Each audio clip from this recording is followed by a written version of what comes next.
What up, everybody? Let me turn down the volume a little bit here. How's it going? Right now is it's past midnight. It is officially Thursday, um, February 13th. So the day before Valentine's Day. Yeah, I don't hate Valentine's Day. I know I don't celebrate it because I'm always single. I celebrate Happy Single Awareness Day. But I'm not hating on Valentine's. So if you guys celebrated it, you and your loved ones, muzzle off. More power to you. Um, all right. Right now, I'm going to be talking about the latest episode of Star Trek Picard titled Absolute Candor, which just aired right now on CBS All Access. Excuse me. Um, just like with many of my TV reviews or reviews of TV shows that the episodes already aired, that means there's no need to walk on eggshells or tiptoe around it anymore, or try to be like, oh, spoiler free. No, nothing like that, because it's already out there in the ether, in the universe, for everybody to see the episode. I mean, so therefore, this video review contains spoilers. I repeat, this video review is only for those of you, my fellow Star Trek Picard fans, who've also watched this latest episode 4, titled Absolute Candor. Okay, spoiler alert. Let's rock this. Um, so by the end of last week's episode, Picard got himself a crew. He got himself a new spaceship, which again, I still don't know the name of it. If you happen to know the name of this new spaceship, let me know. I haven't had the chance to Google it yet. It looks cool though. It looks like so that's what happened by the end of last week's episode, right? He got a crew, he got a ship, and his mission is to find um Dodge's twin sister. They're both synthetics, they're both offsprings of Data, you know. And Dodge's sister's name is Soji. I'm still trying to remember all these new names, new characters. So bear with me, okay? um, so fast forward to today. They have to make a stop at this planet called Vashti. Now, at the beginning of tonight's episode, we get to see what happened 14 years ago. It seems that 14 years ago is like where shit, went down. The supernova, and the one where Rafi was fired from the Federation, and all that stuff happened. Like, so it seems that we may be getting, just like today, a lot of flashbacks going to, dating back to 14 years ago, giving you a tease of, okay, where this character or that character, where they were 14 years ago. uh because the whole Romulan supernova thing, that's the one that kind of, that overarches or looms over the entire season, the effect of that, basically. Um and it is Vashti is a planet of Romulan refugees. And it cracks me up that he kind of develops this relationship with these Romulan warrior nuns. They call themselves Romulan warrior nuns. Fantastic name, by the way. I would totally use that as a name of my band. If I ever form a rock band, I call them Romulan warrior nuns. And particularly, Picard becomes this father figure to this, I guess you can call it, Romulan kid named Elnor. And he reads them Three Musketeers. They play swords together, which is kind of, I gotta be honest with you, those moments are kind of cheesy, especially the sword fighting one. I was like, the kid, you can tell the kid's not even like into it. Picard, or Patrick Stewart, as you say, really does his best to like get in the zone, like, yeah, Hungard. And the kid's like, yeah, whatever. He lifts his sword.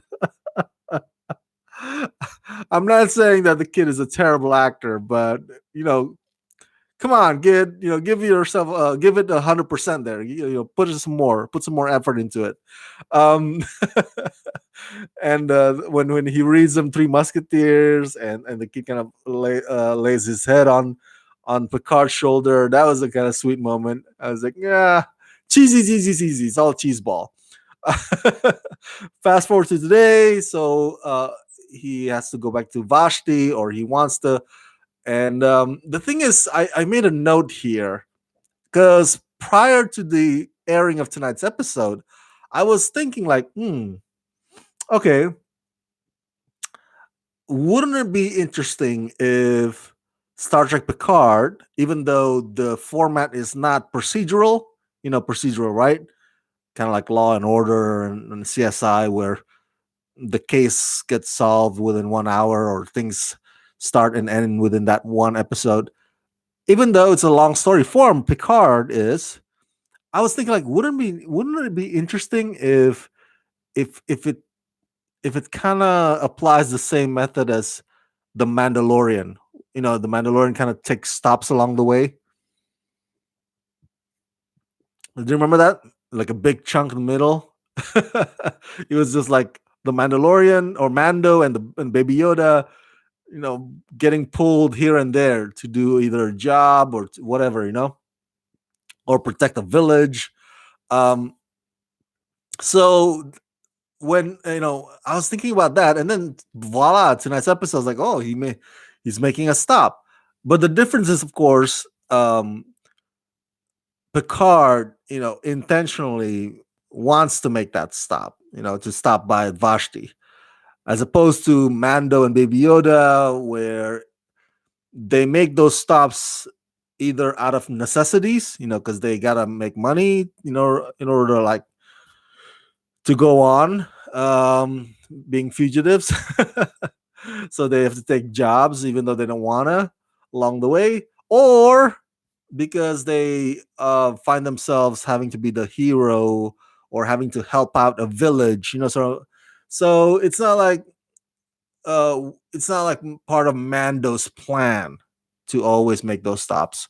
Whereas today is like Picard's like, no, I gotta stop by, and uh, as to the title, Absolute Candor, it's sort of like, to my understanding, it's sort of like a creed or like a vow, something like, a value that one holds by dearly by the Romulans,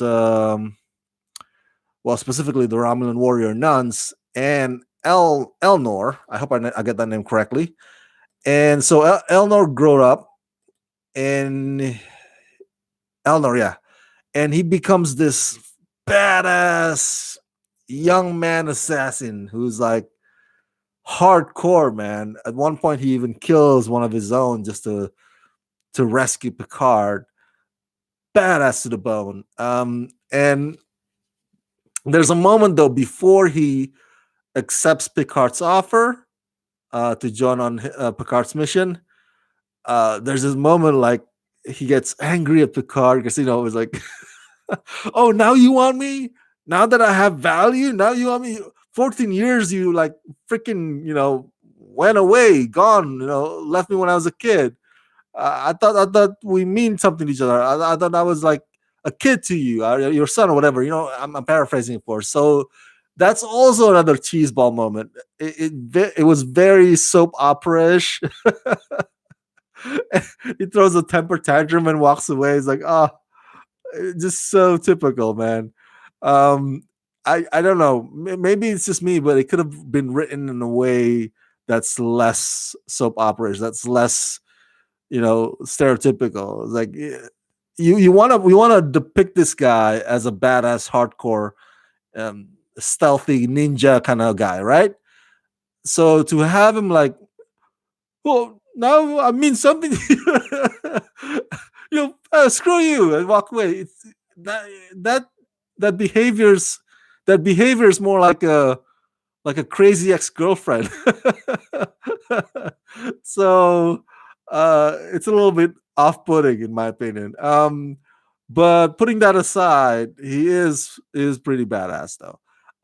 And now he becomes like sort of like the I guess you can call him the muscle, out of the crew, right? We got the pilot, we got the doctor or slash scientist, we got Rafi who can do a lot of stuff, and we got this guy who's essentially, becomes like freaking Picard's bodyguard, very capable. So if I may say so, um, it's interesting.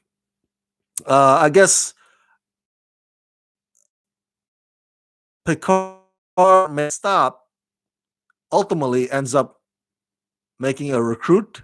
So so he doesn't make stops to like get a job, to get some coins here and there, or to save a village, but it's more like a recruiting kind of stop.